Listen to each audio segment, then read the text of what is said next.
trust in journalism is reaching all-time lows today.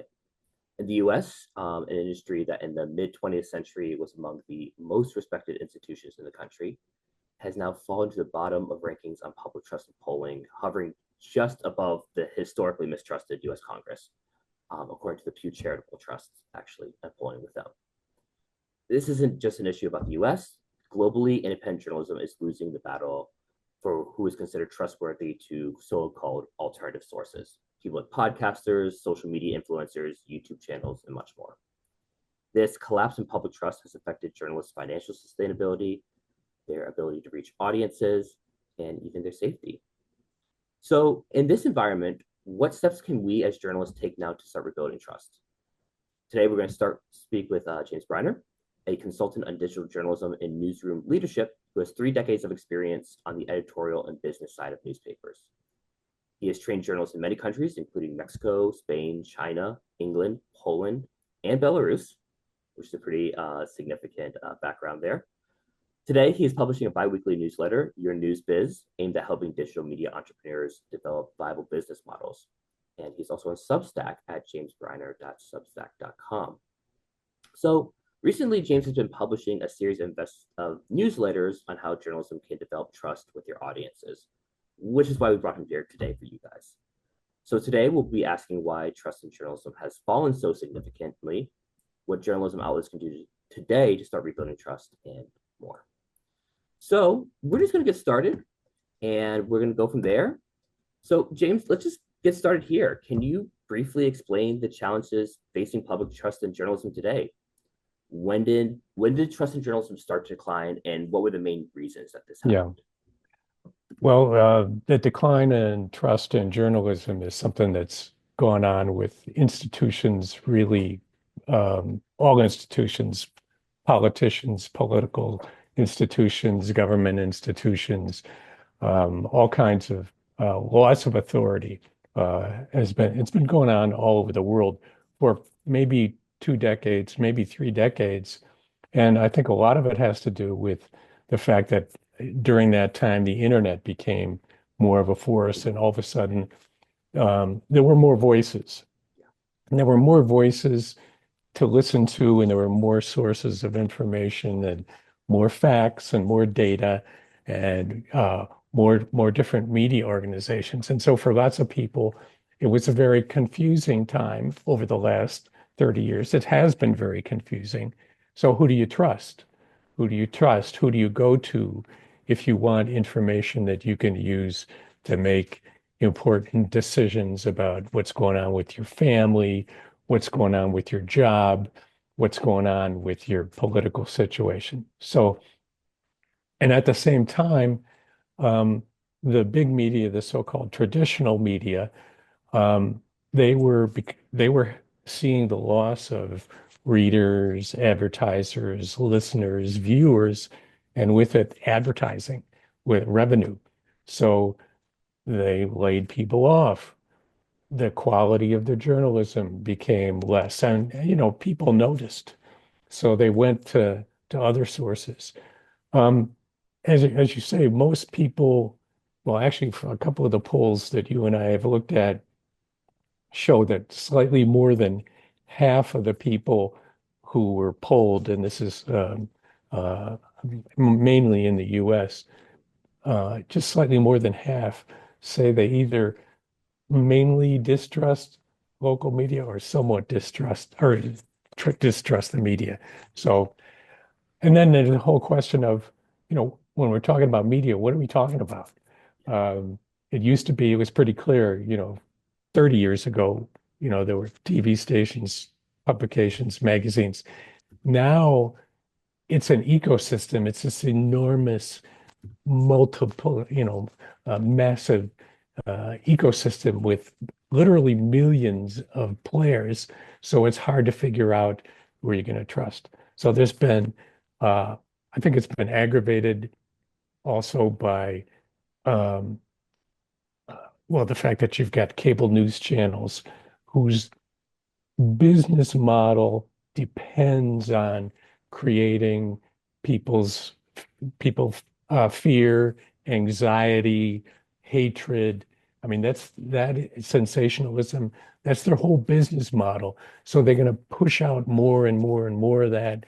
And people, if you don't buy into the particular ideology of one cable channel or another, you're just going to turn them off and you're going to go to the one that sort of makes you feel like, yeah, yeah, I think they're telling me basically what I think is going on in the world today. So, um, the social changes and political changes and economic changes of the last, say, 30 years, I think, have had an impact because lots of people lost their jobs. Many jobs were from Europe and the US and other developed countries got shipped overseas somewhere. So you had these massive disruptions.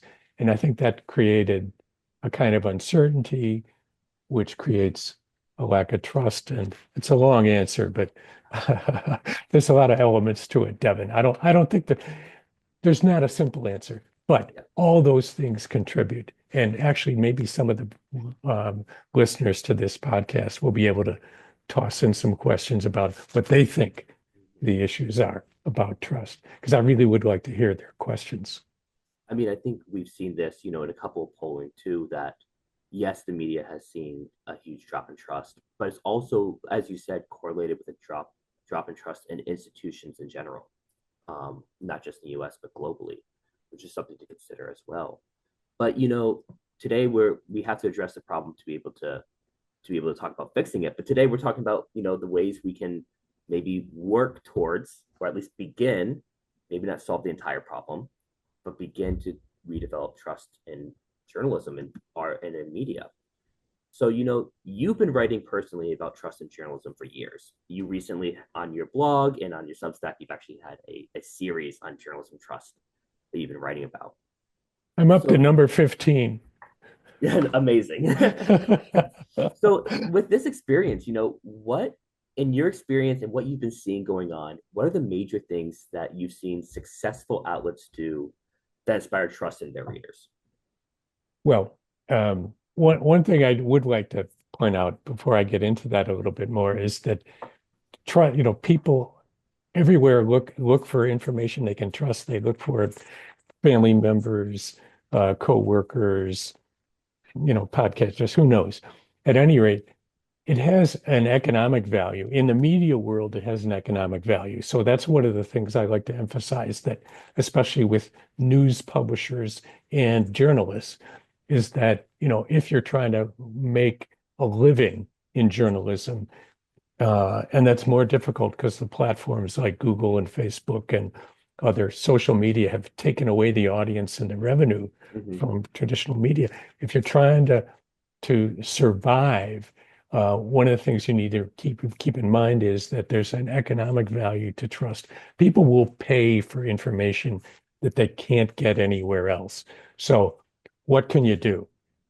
Well, there's a number of things you can do. And one of them, I think, to build trust is being transparent about where does the money come from that's allowing you to do this? Mm-hmm. Like, who owns your website? Who owns your app? Who are the people, or what are the companies that are behind your organization? Basically, follow the money, not follow the money, show the money. Yeah. Show the money where it is, where you're getting the money. Another thing that I think is really good, at which Bloomberg was doing this 30 years ago, but now other media are adopting this, is on every article, I think it's valuable to place the names and email addresses of every reporter and editor who contributed to that particular piece and link to their biographies. Who are these people? Where did they come from? Are they social activists? Are they PhDs in economics? Are they um, former school teachers? Who are they? And why should I trust them? So I think biographies and also the personal connections.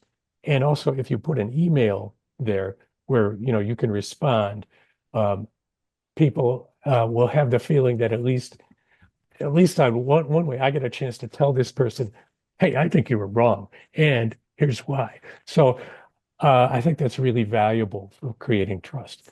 And then a German journalist, Tina Kaiser, who works for the Die Welt and Mhm. is in the area of investigative reporting. She advocates to investigative reporters, and typically those kinds of investigations involve revealing corruption or malfeasance by public officials. And people will say, well, that publication, they're always against this party or that party, so why should we trust them? However, one of the ways to counter that is to have if you do an investigation, there should be something published alongside that investigation that says, here's how we did it. Mhm. Here's who we consulted. Here are the experts we consulted. Here are the public records we looked at. Here are the organizations that attempted to block our access to the public records. Here's the organizations that helped us get the public records. Here are experts we talked to. Here are we talked to the numbers of people we talked to, and so on and so forth. And yeah, that part is very important. Of also, where did they travel to go to verify information? Did they knock on the doors of people? You know, there's nothing like eyeballing things in the world of investigative journalism. So also, and finally, how fair were they to the subject or subjects of the investigation? How many times did they try to reach this person or this organization? Did they just send one email and then publish without waiting for any kind of response? Did they telephone? You need to make sure that they made every effort. And then if they do get into contact with the person, how fair were they in uh, revealing that person's response to the investigation that might have justified the reaction? So I think that kind of transparency is really important. I like I like the work of fact-checking organizations, by the way, that um, and actually, that's a whole another form of media for people like you and me who want to know, well, wait a minute, why should I believe that? Or um, there's fact checkers, like the Poynter Institute hosts a fact checking network around the world, but I'm I'm partial to a service called NewsGuard, and they have a free version and they have a paid version. But I've subscribed to the free version, NewsGuard, Mhm. and they have something that was really useful during the election called, it's more like a daily update. It's called Reality Check. That's a service of NewsGuard. And they go to great lengths to try to find out, okay, where did this conspiracy theory come from? Who's been spreading it? Who's responsible? Which media are multiplying the efforts of it? Which media are pushing it? Which media are debunking it? So I like debunkers. Well, And in Latin America, there's some great ones. Chequeado, mhm. and then in the Spanish-speaking world, Fact Chequeado, um, Neutral in Spain, and there's because I follow Spanish stuff a lot. Lived in Spain for 7 years, so that's part of my interest. At any rate, um, those are some of the things that news media can and should do to increase trust. More of a two-way communication. But just following up on that, and you can name one or not. Has there been a specific outlet that you've followed or that you've worked with that you feel like does a really good job about this? Actually, I'm glad you asked that question. There's a couple. There's Il Post in Italy, Il Post. Um, El Diario.es in Spain. I like Mediapart in France. Um, in Ukraine, the Fix Media, um, the Kiev Independent in Ukraine, I like very much.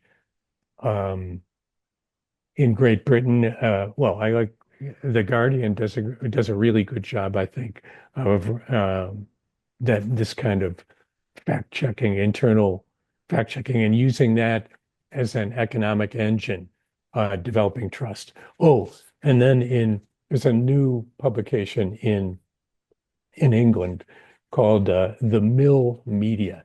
It's based in Manchester, and they've done a lot with what you would call explanatory journalism and also investigative journalism.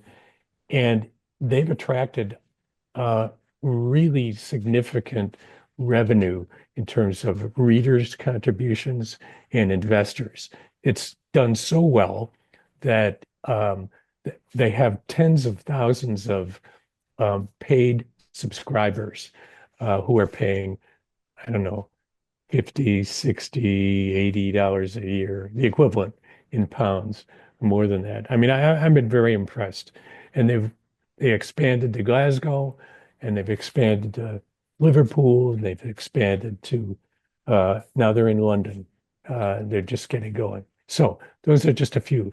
I love La Silla Vacía in Colombia. Um, yeah, and El Faro in um, El Salvador. Look, those are just a couple. Just we'll have to add those to a list and send them out to people because I'm already writing a few down myself. De Correspondent in the Netherlands. De Correspondent. Correspondent in the Netherlands. Yeah, they're also very good, I think. And what do you like see as like a kind of a through line through all of these that they do really well? Um, they do investigative journalism. They focus on also explanatory journalism, where they they're not necessarily publishing right on the news Mm-hmm. when it happens. They're going to take some time and try to figure out what just happened and why did it happen and why should it matter to you, Mr. or Mrs. or Ms. Consumer? How does it affect your life? And is this something that you should use to make a decision about how you vote, where you buy your groceries, whatever? Th those kinds of things I think are really important.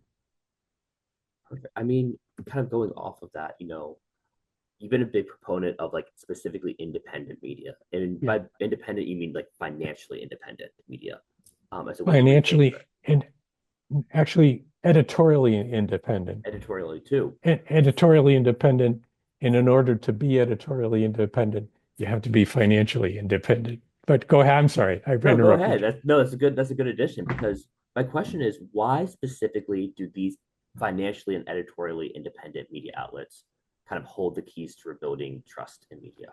Yeah. Well, that's a very good question. And I think that the simple answer is, when you mentioned the through line for all those media, the through line for these independent media is that they are not subject to the powers that be. They are independent of the political powers that be, the other media powers that be, and the business or commercial powers that be. And because they're independent of those huge, powerful powers that be, they're able to say what is really going on. They're a reality check. They're able to uh, they're able to basically say things that would be anathema or heresy to those powers, the political powers. In Latin America, it's pretty dangerous. In Mexico, it's very dangerous to defy the the connections between political people and business people and actually other media people. Um, they Mexican journalists risk everything. They're trying to serve their communities. So, and the fact that they're willing to take risks like that proves to me that they not only they believe in what they're doing, but they're producing credible information. Um, yeah. So, yeah, that's it. No, I think that's perfect. So all of these outlets you talked about, they're all kind of the same vein. They're financially independent, they're editorially independent. Yes. And the Project Oasis project that we just did, when I say we, Sembra Media, of which I am a treasurer and a board member, we were one of the major investigative organizations and administrators of this Project Oasis. We looked at more than 3,000 independent digital media in Europe, in North America, and in Latin America. And in order for those 3,000 to be included, they had to be vetted by people on the ground in those countries who were familiar with the quality and the credibility and the trustworthiness of the information that they were providing. So uh, the through line there is we've verified that they follow ethical standards, that they verify information, that they respond to complaints, that they make corrections, and in general, that they're responsive to their responsibility to serve the public. That's they've been vetted, so we believe that those sources are trustworthy. That information can be useful to people like foundations that fund journalism or other kinds of nonprofits or governments. So, for example, in Latin America, many of the media organizations that would have trouble raising money locally because they're confronting an oligarchy of mutually beneficial interests. They get support often from Northern European countries, Norway, Denmark, the Netherlands, Sweden, Germany. They're supporting independent media in Latin America, for example. Interesting. You know, kind of switching gears a little bit, we've talked a bit about like what makes, an outlet trustworthy, um, financially and editorially independent, showing the kind of the receipts of the reporting as a big one. But how do we kind of reach audiences that to get the trustworthy news to them? There's a big push for people to jump on podcasting lately or YouTube because less and less it seems like audiences are clicking on typing in www.ijnet.org and clicking on that link. So as we're becoming creating news that's attempting to be more trustworthy, how do we get that to people? Well, there are lots of new media are emerging, but I would just say that there's a couple of big trends. One of them is email newsletters. This is really kind of ironic because um, 25 years ago, no, not so much, not 25 years ago, 10 or 15 years ago, young people would have said, nobody uses email, that's for Mm-hmm. old people, blah, blah, blah, blah, blah. But one of the advantages of email newsletters is the personal connection. Like, and again, when we're talking about building trust, we're talking about a personal relationship with a news media organization. Yeah. The news media organization is sending something right to your mailbox. And that's a big thing. And it has the name of the publication on it.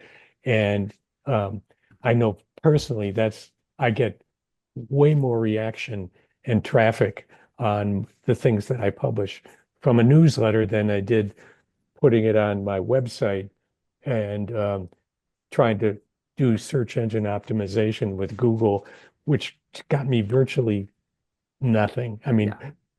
very limited. So that personal connection and following through on that personal connection idea, I think podcasts are very powerful and YouTube videos are very powerful. Not just YouTube, but that's one where lots of journalists are making successful transition. And what is it about that? Again, it's personal. When you're listening to a podcast or you're watching someone on a video and there's an emotional connection, there's emotional content to the way they talk or the way they present themselves on the video that helps you judge. I mean, human beings are just amazing at detecting from facial expressions, from just a little twist of the head Yeah. or lifting an eyebrow or, squinting at something, um, or anything at all. And you can also hear it in a voice. Those kinds of personal media, I think, have tremendous possibilities for developing a closer relationship to the audience. And you're seeing it. You'll notice that uh, podcasting, which just really started to get going maybe 3 or 4 years ago, it's become a big business for a number of independent journalists. I mean, there's a lot of them who basically cut the ties with a traditional media organization and went independent, and they're using their email newsletter as sort of a platform to offer other services, maybe events or online courses or other things like that. Ismail Nafria, who publishes Tendencias in Spain, is using that kind of platform. I just interviewed him recently, and he was telling me about how he went independent. And it's you have to be going in many different directions, many sources of income, many, and it'll be different for every single person, every single journalist, every single news organization. That's the beauty of it, is that you could be creative, and that's also the horror of it, is that, oh my gosh, I'm not doing a podcast. Should I be doing a podcast? Oh my Yeah. gosh, I'm not doing a YouTube videos. Should I be doing that? Um, Maybe the best advice is do what you do best. Maybe that's the best advice. I want to let people, this is a great time. If anyone has any questions for James, we'll be able to answer them live here, especially regarding trust, audience engagement.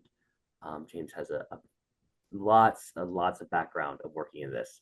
So I'm sure he'll be able to answer some of those questions. But as we kind of wait for some questions to come in, I have kind of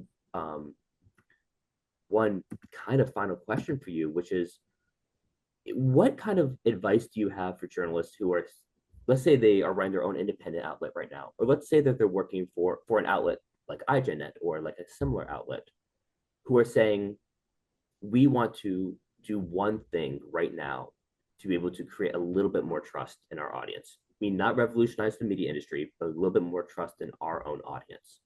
What would your advice would be for them? Number one, I would say stop talking and start listening. Okay. And feedback is valuable, and if people feel that they're being heard, they're much more willing to feel like they can trust you. So whatever means that a news organization has to open up to comments from the public, to invite people to suggest stories, and above all, respond to people. I know when I started my newsletter, this is 25 years ago. I started an email newsletter 25 years ago when I was publisher of the Baltimore Business Journal. I started out with a couple hundred names. And when people would send an email back and I would respond, they were just astonished that they got a response. I think if you respond to people's comments, Yeah. if you respond to people's queries, or if you find ways to ask questions of people, hold online forums where you just sort of open up the possibility of um, readers can suggest story ideas. Yeah. That probably works better at in-person events. I know that when we used to do those at the Baltimore Business Journal, where I used to work, when we invited people to attend an event where we would have our journalists and our editors there, those kinds of interactions were so valuable because what we learned so much about the audience. Um, And then they felt like, wow, we got to meet the reporter. Yeah. We got to meet the editor. We got to meet the publisher, and we got to tell them what we thought. And they listened and they responded. So I think in-person events, even if they're small, 10 people, 5 people, 20 people, it doesn't really matter. It's the it's the interchange there. You learn as the publisher or the broadcaster, you learn about what people value. You'll hear things you never heard before, and you'll get suggestions from those folks about how you could improve. And uh, that's priceless. It's priceless. So the message there is stop talking and start listening. I think it's a good So, message. so I'd like to send that message to our audience. Yes. We're listening. So send us your questions. Well, here's a question from Jacob Reda. When Great. people are convinced that the news are is biased, is it even possible to steer them into trusting major news outlets again, or is that no longer possible? Um, it's not a simple question, Yeah. Jacob. I mean, it's not a yes or no answer. Um, trust develops over time, and the sense of bias also develops over time.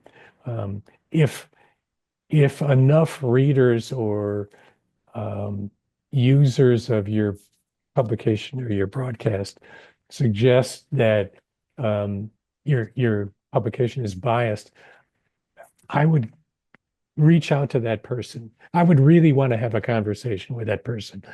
Tell me more about it. Not try to convince them, oh, we're not biased, because nobody's going to believe that. You need to ask that person, tell me more about why you think we're biased. Give me some examples of specific stories or specific reporters or specific coverage of a particular topic that you felt was biased. I want to know more about why you feel that way.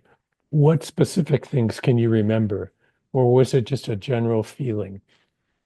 Um, because a lot of the people's perceptions of bias have to do with how the media organization made them feel. Were they arrogant and condescending? Were they dismissive of their complaint? So uh, I would really suggest doing that. Ask and listen. Don't interrupt the person. Just say, This is a mistake that a lot of reporters make, and which is, just ask the question and then wait." Hmm. I really like that.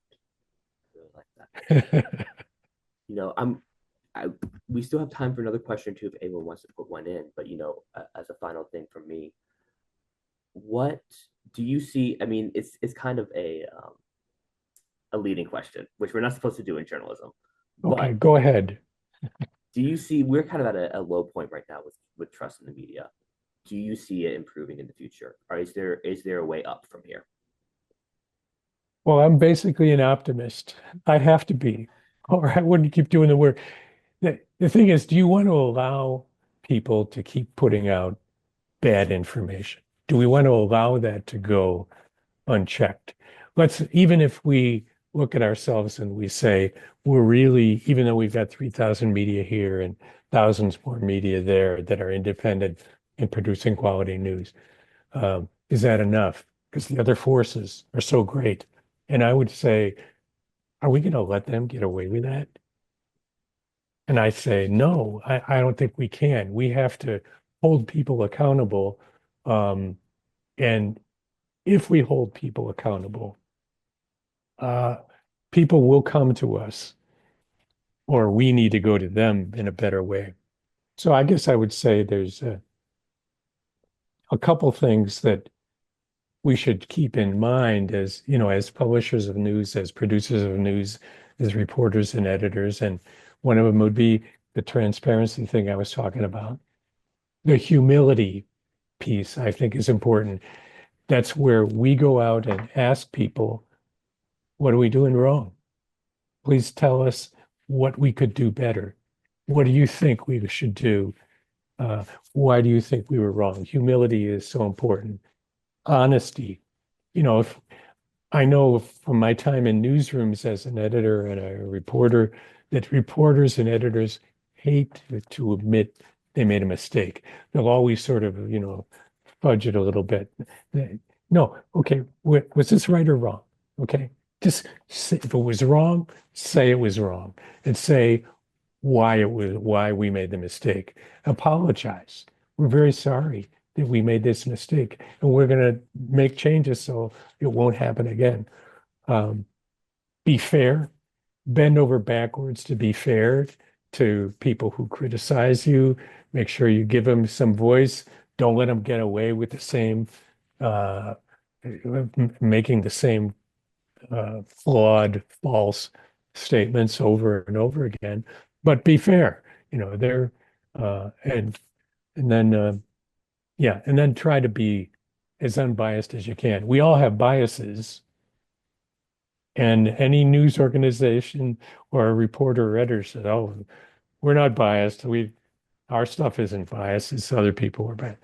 No, that's not true. You have to be willing to take a hard look at yourself and see if you're in any way uh, producing biased information. I think that might be a really good place to end on. James, thank you so much for joining us today. Everyone in the audience, thank you. We'll put out a few more things out here afterwards. We are out of time today. So thank you for listening. James, thank you for talking to us. And best of luck to you, James, and to everyone who's listening for our own journeys on how to start this process of rebuilding trust little by little. Well, thank you, Devin, and I want to thank also the ICFJ and IJNet, because over the years they've been a great supporter of my work. I've been a fellow of the International Fellow for ICFJ Night Fellowships, and also IJNet has republished a number of my newsletters and blogs and translated them into other languages, um, for which I'm very grateful. So I wanted to say thank you And we will to definitely, we always post like a YouTube video up on this, and we'll definitely add a couple of the links to your stories onto that. okay, So, great. Thank you perfect. very much. Thank you, everyone. We'll end it here. Bye bye. Ciao.